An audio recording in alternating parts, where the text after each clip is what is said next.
तो अपन ने आपका एएमपी एंड एडीपी एटीपी के ऊपर आइसोपेंटेनिल ग्रुप को ऐड किया बाय यूजिंग एंजाइम आइसोपेंटेनिल ट्रांसफरेज। तो ये बन गया आपका आइसोपेंटेनिल ट्राइफॉस्फेट डाइफॉस्फेट एंड मोनोफॉस्फेट, जिसको अपन ने बोला था ना साइटोकाइनिन जो है ये क्या होता है आपका N6del2 पेंटेनिल अमीनोप्यूरिन, ऐसे बोला था अपन ने उसको। तो इसको सिंपली अपन क्या बोल सकते हैं, आइसोपेंटेनिल एडेनिन ट्राइफॉस्फेट डाइफॉस्फेट और मोनोफॉस्फेट। क्लियर है क्या?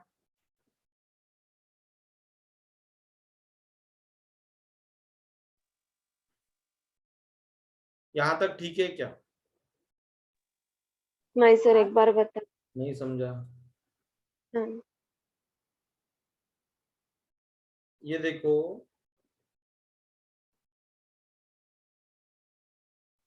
हमारे पास में ये अमीनो ग्रुप है, किसके ऊपर?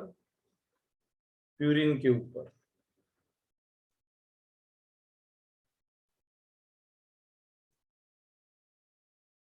बराबर। इसके साथ में हमें अटैच करना है ना किसको? CH2 CH double bond CH CH3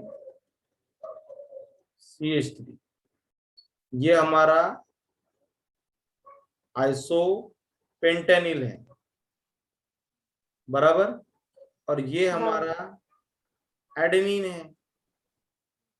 बराबर। तो अटैच होता है राइबोस के साथ में। अब हमने ribose, mono, di and tri ये तीनों यूज किए।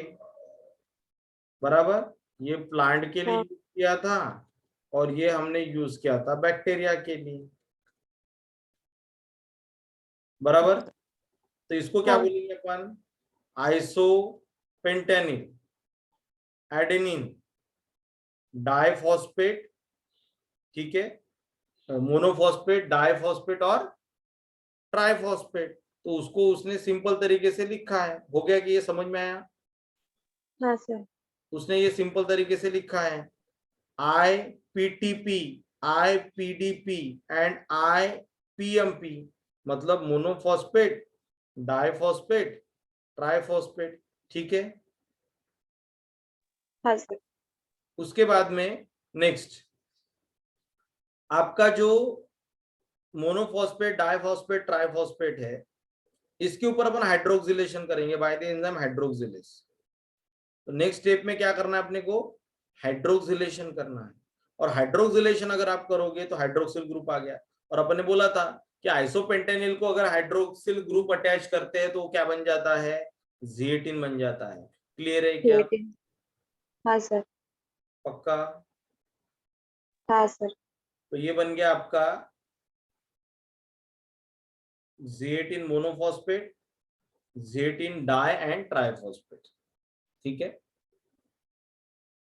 अब हमने ये भी बोला था कि साइटोकाइनिन तीनों फॉर्म में होता है। कौन से? Simple Z18 form, riboside form, ribotide form and glucoside form. समझ में आया क्या? हाँ। तो ये अपना कौन सा फॉर्म है रे? ये दोनों फॉर्म कौन से है? न्यूक्लियोटाइड फॉर्म या फिर अपन इसको क्या बोलते हैं? Ribotide form. ठीक है। फॉस्फेट को निकाल लो by the enzyme phosphatase. Water को ऐड करो, फॉस्फेट को निकालो, ये बन जाएगा आपका Z18 राइबोसाइड। ठीक है क्या यहां तक? हाँ सर।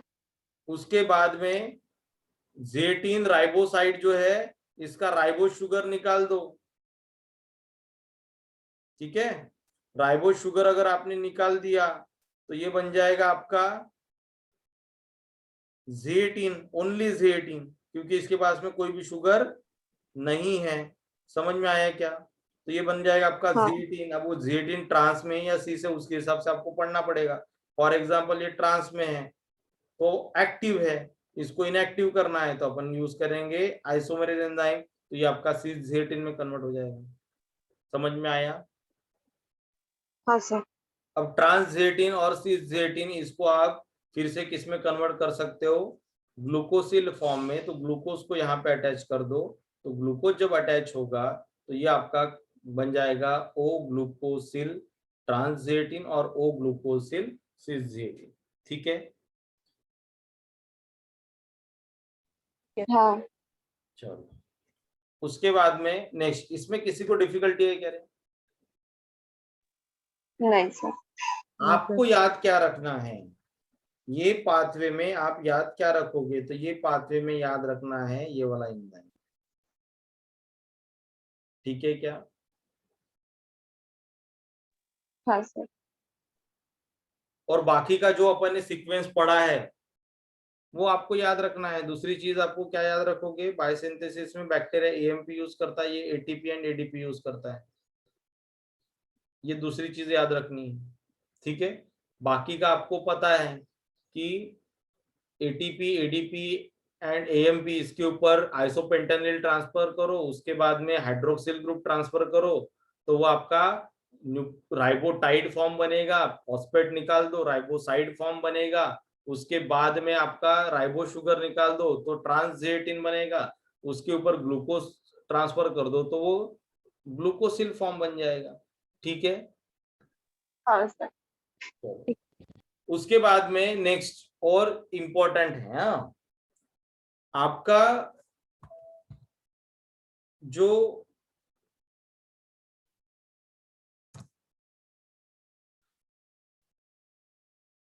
अपन ने बैक्टीरिया की बात की थी कि बैक्टीरिया में ऑक्सिन में भी अपन ने पढ़ा था कि बैक्टीरिया में क्या होता है रे? ऑक्सिन वो बायोसिंथेसिस ऑक्सिन बायोसिंथेटिक पाथवे होता है। कौन सा पढ़ा था? कौन सा पढ़ा था? IM acetamide indole 3 acetamide pathway कौन सा? इंडोल 3 एसिटामाइड ये चार में से बताओ ना। IAM आईएपी ये वाला IAM आईएएम आईएएम वाला पढ़ा था। ये वाला एसिटामाइड ये वाला। एसिटामाइड ठीक। Yes sir.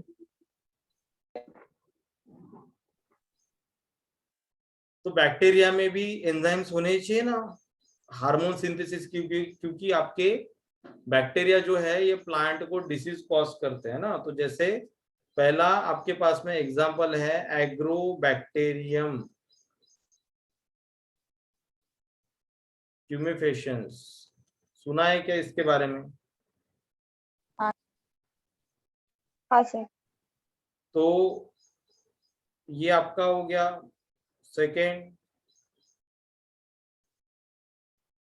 कोरिन बैक्टीरियम,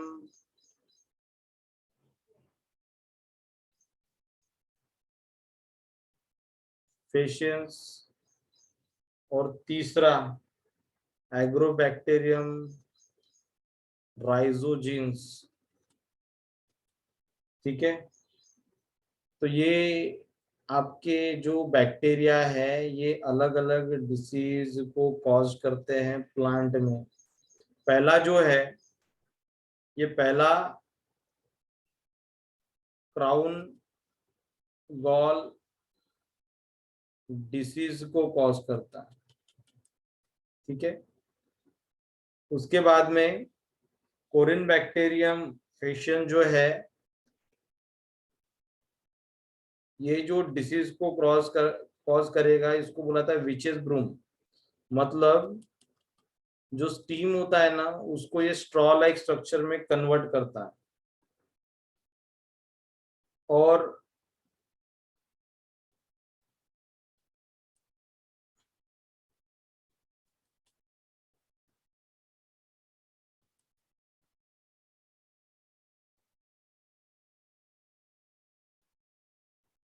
एग्रोबैक्टीरियम राइजोजीन्स जो है ये आपका रूट डेवलप करता है, ठीक है। तो ये तीनों के तीनों जो है इसे साइटोकाइनिन का प्रोडक्शन कर सकते हैं, ठीक है। बट हर एक का डिसीज कॉज्ड करने का, सिम्टम डेवलप करने का जो तरीका है ये अलग अलग। जैसे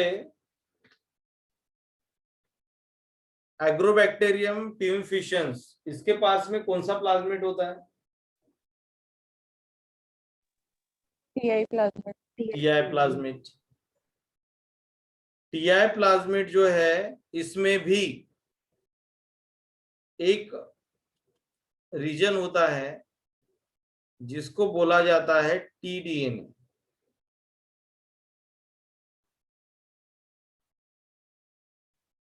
ये जो एग्रोबैक्टर ट्यूमफिशंस है ना, इसको नेचुरल जेनेटिक इंजीनियर बोला जाता है। क्यों? क्योंकि इसके पास में ये टीआई प्लाज्मिड, और टीआई प्लाज्मिड के पास जो टीडीएनए होता है इसके पास 3 जीन्स होते हैं, और 3 में से एक जीन होता है ऑक्सिन बायोसिंथेसिस के लिए, ठीक है, और एक होता है आपके साइटोकाइन सिंथेसिस के लिए,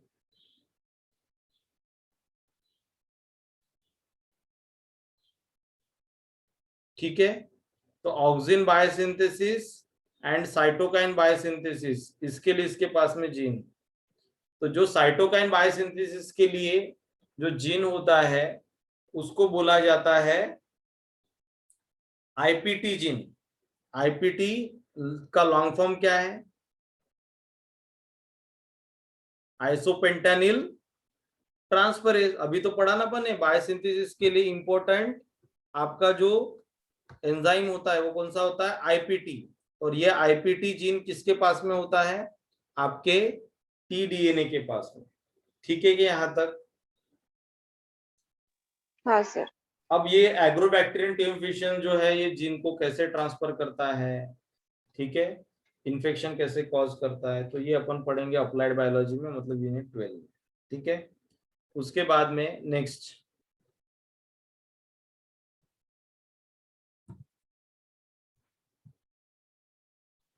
दो मार्क के लिए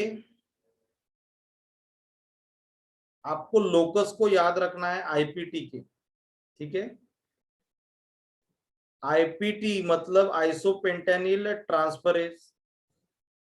तो IPT gene present at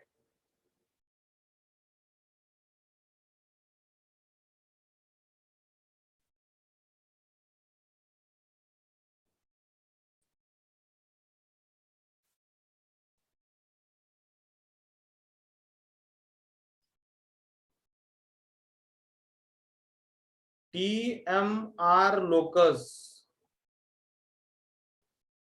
and ये आपका प्रेजेंट होता है TMS लोकस के ऊपर,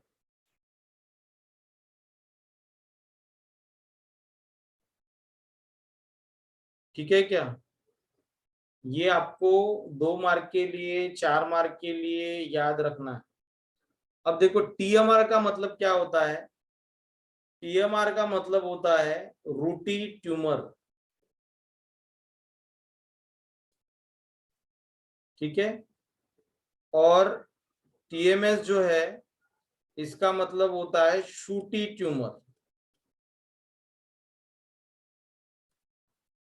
अब ये कंसेप्चुअल है, याद रखना कंसेप्चुअल है। मुझे एक बात बताओ, आपको इतना तो समझ में आ गया कि ऑक्सिन का फंक्शन क्या है और साइटोकाइनिन का फंक्शन क्या है? ऑक्सिन रूट डेवलप करता है और साइटोकाइनिन शूट डेवलप करता है, ठीक है क्या? हाँ सर.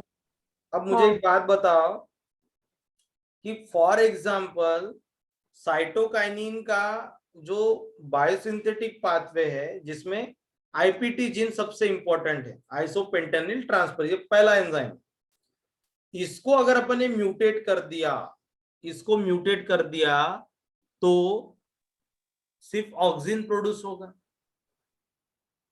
हाँ सर। हाँ हाँ ऑक्सिन सर। प्रोड्यूस होगा तो ऑक्सिन का एक्टिविटी सबसे ज्यादा कहाँ पे दिखेगा? रूट। रूट रूट में। में। तो in presence of high concentration of auxin only, auxin क्या करता है? रूट में ट्यूमर डेवलप कर देता है, क्योंकि ये बैक्टीरिया है ना। अब बैक्टीरिया है तो आपका जो बैक्टीरिया हो या फिर आपका प्लांट हो, अगर आपने साइटोकाइन प्रोडक्शन को बंद कर दिया, आईपीटी जीन को म्यूटेट किया, साइटोकाइन प्रोडक्शन को बंद कर दिया, तो सिर्फ ऑक्सिन मिलेगा। और ऑक्सिन मिलेगा तो वो क्या करेगा? रूट जो है उसको इंड्यूस करेगा, तो आपका ट्यूमर डेवलप हो जाएगा कहाँ पे? रूट में, क्योंकि ऑक्सिन ज्यादा है।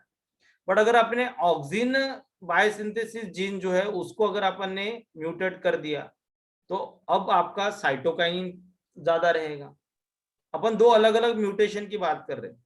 म्यूटेंट 1 जिसमें आईपीटी जीन म्यूटेट है, म्यूटेंट 2 जिसमें ऑक्सिन बायोसिंथेटिक जीन, जिसको अपन ने क्या बोला था? IAM जो बायोसिंथेटिक पाथवे है उसका जो जीन है उसको अपन ने इनहिबिट कर दिया या म्यूटेट कर दिया। तो ऑक्सिन अगर म्यूटेट हो गया तो उस प्लांट में साइटोकाइनिन प्रोड्यूस होगा। साइटोकाइनिन का एक्टिविटी किसके ऊपर रहेगा? शूट के ऊपर। तो वो कौन सा फिनोटाइप डेवलप करेगा? Sooty tumour.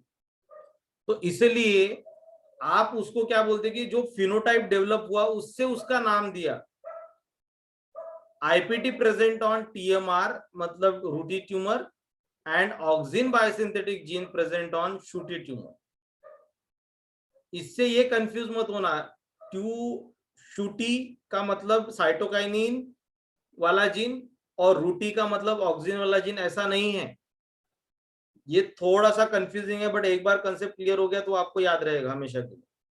अपन ने क्या बोला कि अगर हमने साइटोकाइनिन के जीन को म्यूटेट किया तो ऑक्सिन रूट के ऊपर एक्ट करेगा और रूट में ट्यूमर डेवलप करेगा। तो फिनोटाइप आएगा रूटी tumour in absence of cytokinin. इसलिए जो लोकस म्यूटेट हुआ है उसको अपन ने बोला टीएमआर, कि ये लोकस रूटी ट्यूमर डेवलप करने के लिए रिस्पॉन्सिबल होता है। अगर अपन ने दूसरा लोकस टीएमएस लोकस को अगर म्यूटेट कर दिया तो साइटोकाइन प्रोडक्शन बंद हो जाएगा, सॉरी ऑक्सिन प्रोडक्शन बंद हो जाएगा और साइटोकाइनिन का कॉन्सेंट्रेशन बढ़ जाएगा।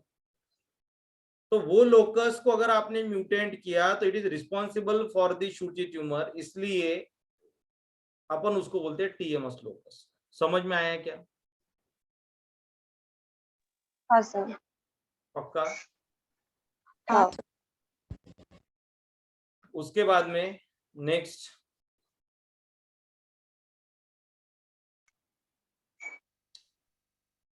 एक पॉइंट और बता रहा हूं मैं आपको, उसको सिर्फ लॉजिकली याद रखना है आपको। वैसे भी मैंने ये अपलोड कर दिया है तो इसको आप पढ़ोगे, बट क्या लिखा है यहाँ पे? Cytokinin are also present in the T R N. पहली बात तो ये है कि साइटोकाइनिन के लिए हमें किसकी जरूरत पड़ती है? एडेनिन की। टीआरएनए का अगर आप स्ट्रक्चर देखोगे तो ये डीएचयू लूप, ये एंटीकोडॉन लूप, ये वेरिएबल आर्म, ये टी सूडो यूरासिल आर्म और ये एक्सेप्टर आर्म बराबर। इसमें होता है CCA, ये 5 प्राइम एंड और ये आपका 3 प्राइम एंड। 3 प्राइम एंड के ऊपर आपको क्या मिल रहा है? एडेनिन। एडेनिन। तो इसको अगर आप इसके ऊपर अगर आप आइसोपेंटेनिल को ट्रांसफर करोगे तो ये आपका साइटोकाइनिन की एक्टिविटी देगा कि नहीं देगा? दे सकता है। देगा, है ना। तो टीआरएनए जो है जिसके 3 प्राइम एंड के ऊपर आइसोपेंटेनिल को ट्रांसफर किया है, ये भी आपको साइटोकाइनिन की एक्टिविटी प्रोवाइड करता है। ठीक है?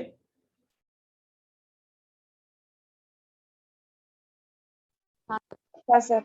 तो इसके ऊपर 4 मार्क के लिए एक्सपेरिमेंटल क्वेश्चन आ सकता है कि हमने क्या किया कि एक सेल का एक्सट्रैक्ट निकाला या एक प्लांट का एक्सट्रैक्ट निकाला और उसके बाद में उसको अपन ने एक मीडियम में डाल दिया जिसके साथ ऑक्सीजन को रखा है। वो कैलस को डेवलप करता था।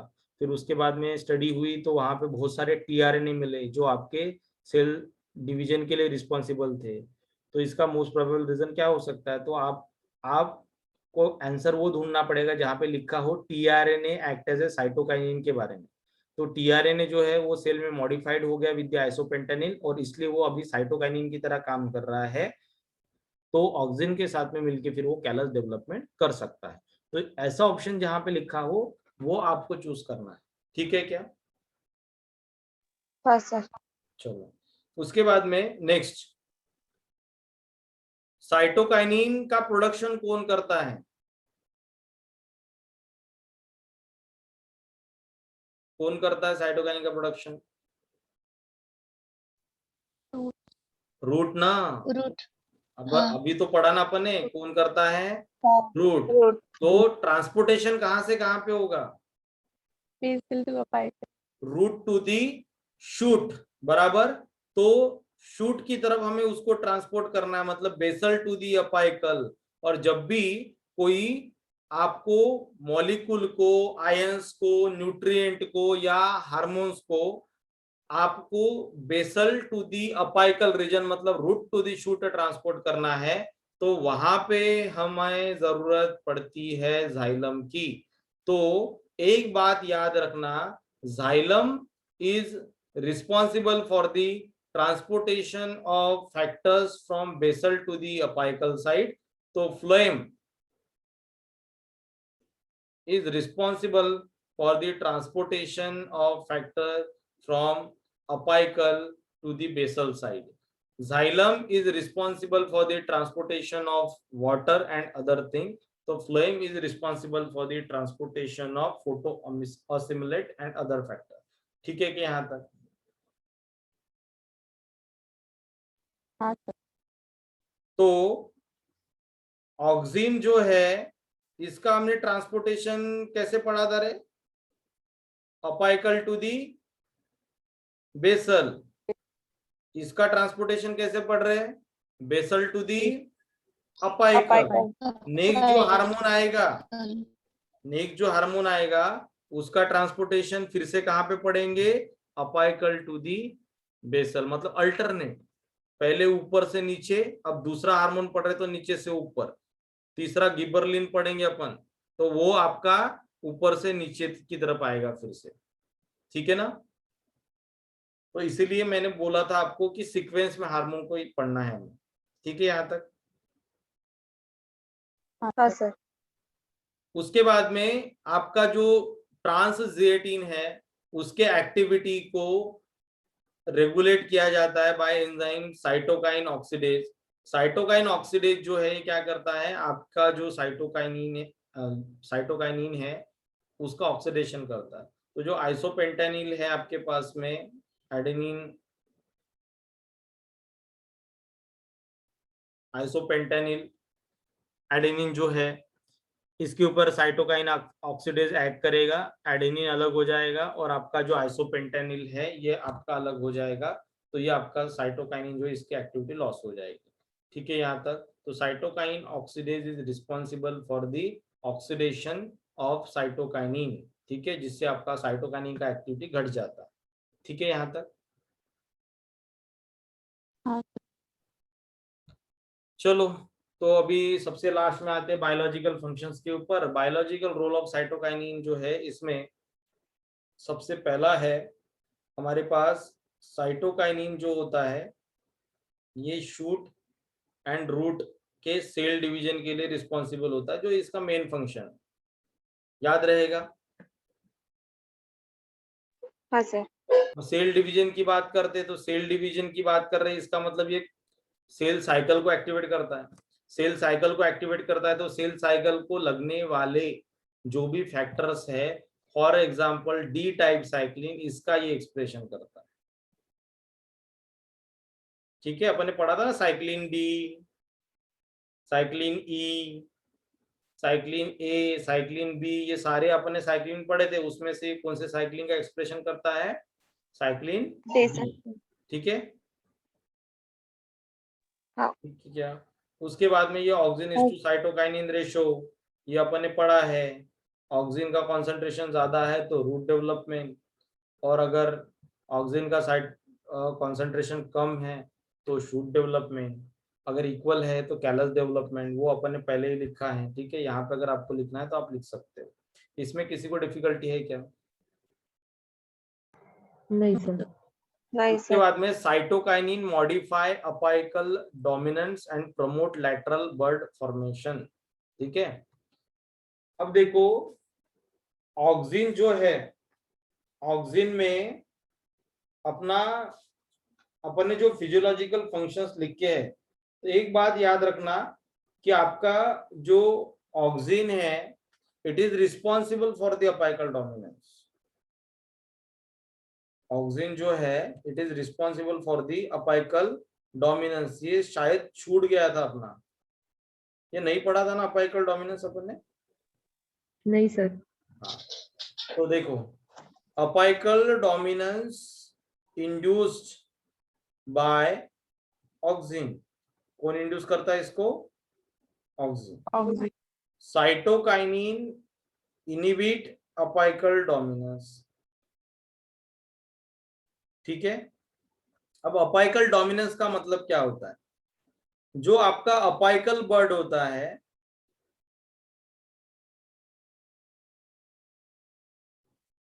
ये ऑक्सिन को प्रोड्यूस करता है, बराबर। अपाइकल रीजन किसको प्रोड्यूस करता है? ऑक्सिन। ऑक्सिन को। ऑक्सिन का कॉन्सेंट्रेशन जब तक आपका ज्यादा है तब तक ये आपके लैटरल बर्ड फॉर्मेशन को इनिबिट करके रखता है। तो ये जो लैटरल बर्ड है इसको ये डेवलप नहीं होने दे, ठीक है।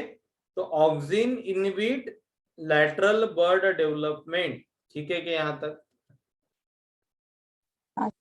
बट जैसे जैसे अपन नीचे की तरफ जाते तो वहां पे साइटोकाइनिन का भी कॉन्सेंट्रेशन आ रहा है, और साइटोकाइनिन का कॉन्सेंट्रेशन अगर ऑक्सिन के ऊपर डोमिनेट हो गया तो फिर वो आपके अपाइकल डोमिनेंस को इनिबिट करेगा and it promote lateral bud formation. Clear है क्या? हाँ सर। समझ में आ गया ये अपाइकल डोमिनेंस क्या होता है? हाँ। उसके बाद नेक्स्ट, उसके बाद ये बर्ड फॉर्मेशन करता है मोस में, तो ये सेम आपका सेंटेंस है। डिले लीफ सेनेसेंस, ये भी मैंने आपको एक्सप्लेन किया है कि अगर साइटोकाइनिन जो है इसका कॉन्सेंट्रेशन अगर आपके लीफ में जब तक मेंटेन है तब तक वो सेनेसेंस के लिए नहीं जाएगा, और अगर साइटोकाइनिन का कॉन्सेंट्रेशन आपने कम कर दिया तो वहां पे आपका लीफ सेनेसेंस स्टार्ट हो जाएगा, ठीक है। तो सेनेसेंस का मतलब क्या होता है? प्रोग्राम एजिंग प्रोसेस, जिसका आगे चल के आपका प्लांट जो है एजिंग के बाद में डेथ होता है उसका, है ना। तो अपन क्या बोलते हैं इसको? It is program aging process.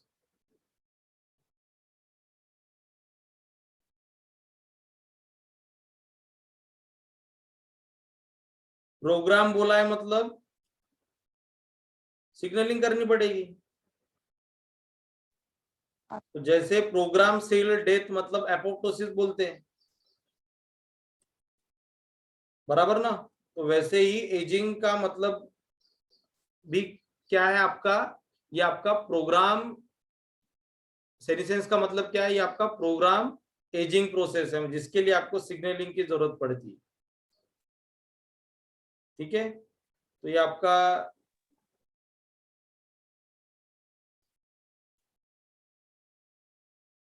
सबसे पहले एक एग्जांपल मैं आपको बताता हूं एजिंग का।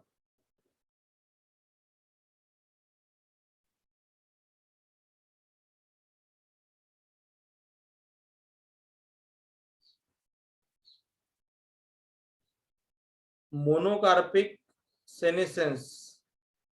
मोनोकार्पिक सेनेसेंस में क्या होता है? आपको सोयाबीन का प्लांट पता है क्या, या गेहूं का प्लांट पता है क्या? हाँ सर। हाँ। सबसे पहले फार्मर क्या करता है कि वो सीड आपका लगाता है, उसके बाद में सीड का जर्मिनेशन, उसके बाद प्लांट बन गया। पूरे फार्म में सोयाबीन लगा दिया उसने, प्लांट बन गया। प्लांट बनने के बाद में क्या होता है? जैसे जैसे आपका प्लांट जो है ये एडल्ट फॉर्म में कन्वर्ट होता है, जिसको अपन क्या बोलते हैं, इनफ्लोरेसेंस, है ना। वेजिटेटिव मेरिस्टम जो है ये आपका इनफ्लोरेसेंस मेरिस्टम में और इनफ्लोरेसेंस टू फ्लावर मेरिस्टम, ये अपन ने प्रोसेस पढ़ा था डेवलपमेंट में। तो जो आपका जुवेनाइल फेज है, ये एडल्ट फेज में अगर आपको कन्वर्ट करना है तो धीरे धीरे आपको क्या करना पड़ता है, अलग अलग जीन का एक्सप्रेशन बढ़ाने पड़ते हैं, अलग अलग जीन को एक्सप्रेस करना पड़ता है। तो धीरे धीरे क्या होगा कि आपका वो प्लांट जो है एडल्ट की तरफ मैच्योर होते जाएगा। जब एडल्ट कंडीशन आएगा तो फ्लावर मेरिस्टम जो है ये फ्लावर को डेवलप करना स्टार्ट करता है। फ्लावर को जब डेवलप करेगा तो flower is convert into seed, sorry, flower is convert to fruit, और जो आपका फर्टिलाइज्ड एग है it is convert to seed या एम्ब्रियो। तो आपका जो सीड बन गया है वो सीड का क्या होता है, मैच्योरेशन होता है, वो डॉर्मेंसी की तरफ जाता है। धीरे धीरे उसका वाटर जो है कम हो जाता है, डिहाइड्रेशन करना स्टार्ट करती है। ये पढ़ा था अपन ने, पहले आपका फर्टिलाइजेशन होता है, फिर डिवीजन होता है, डिवीजन के बाद में फिर आपका रेडियल एक्सिस, रेडियल एक्सिस के बाद में आपका अपाइकल बेसल एक्सिस, उसके बाद में फिर आपका shoot apical meristem, root apical meristem, उसके बाद में अपन क्या करते हैं, न्यूट्रिएंट को स्टोर करते हैं इन द फॉर्म ऑफ कोटिलेडॉन। उसके बाद में फिर आपका वो एम्ब्रियो जो है ये डेवलप होता है, और फाइनली ये सब आपका होने के बाद में डिहाइड्रेशन होता है। डिहाइड्रेशन मतलब सीड फॉर्मेशन। तो सीड जैसे जैसे मैच्योर होते जाता है ना सोयाबीन प्लांट का, तो वैसे वैसे उसके जो लीफ है इसका भी सेनेसेंस स्टार्ट हो जाता है। और जब सीड पूरा डिहाइड्रेट हो गया, सीड सारे के सारे आपके क्या हो गए, बन के तैयार हो गए, वो प्लांट जो है पूरा सूख जाता है, मर जाता है वो प्लांट। तो ये प्रोसेस धीरे धीरे होती है, जैसे जैसे सीड मैच्योरेशन हो रहा है वैसे वैसे उसका एजिंग भी हो रहा है, और फाइनली पूरा सीड बन के तैयार हो गया, मैच्योर्ड हो गया सीड, तो उसके बाद में पूरा प्लांट जो है उसका डेथ हो जाता है। देखा है क्या आपने? नो नहीं देखा, सुना है? हाँ सर, सुना है। तो ये जो प्लांट है इसको बोला जाता है मोनोकार्पिक प्लांट। तो as the seed maturation occur, senescence process also started. ठीक है, तो सीड मैच्योरेशन के साथ में सीड का जो मैच्योरेशन है इसके साथ में आपका प्लांट का सेनेसेंस भी स्टार्ट हो जाता है, और सीड फाइनली जब आपका बन के तैयार हो जाएगा तब प्लांट का डेथ हो जाएगा। ठीक है यहाँ तक? हाँ सर, ठीक है। उसके बाद में नेक्स्ट और इम्पोर्टेंट आपको याद रखना है, ये क्लोरोप्लास्ट डेवलपमेंट में इन्वॉल्व होता है और न्यूट्रिएंट मोबिलाइजेशन में भी ये इन्वॉल्व होता है। ठीक है, तो न्यूट्रिएंट को ट्रांसपोर्टेशन करने में और क्लोरोप्लास्ट डेवलपमेंट में इसके ऊपर क्वेश्चन आता है।